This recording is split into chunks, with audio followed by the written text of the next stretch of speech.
How to set up NordVPN on supported devices.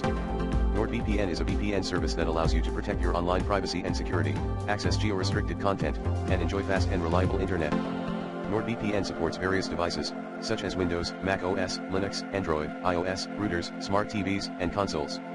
To set up NordVPN on your supported device, you can follow these steps. First, you will need to have a NordVPN account and an active subscription. If you don't have one, you can sign up for one on the official website. Next, you will need to download and install the NordVPN app for your device. You can find the app on the App Store of your device, or you can download it from the NordVPN website. You can also find detailed installation guides for different devices on the NordVPN support page. Then, you will need to log into the NordVPN app with your username and password. You can also use your Nord account credentials to log in, which you can find on your Nord account dashboard. After that, you will be able to connect to a NordVPN server and enjoy the VPN service.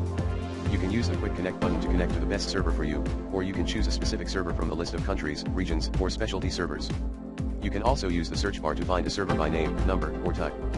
You can learn more about how to use the NordVPN app on different devices from these tutorials. Finally, you can also use some of the features and settings that NordVPN offers, such as Cyber SEC, Kill Switch, Split Tunneling, Custom DNS, and more. You can find more information and details about these features and settings on the NordVPN support. These are the basic steps to set up NordVPN on your supported device. You can also check out some of the FAQs and troubleshooting tips on the NordVPN support page if you have any questions or issues. Learn more. 1. NordVPN Setup Tutorials. NordVPN Customer Support. https://support.com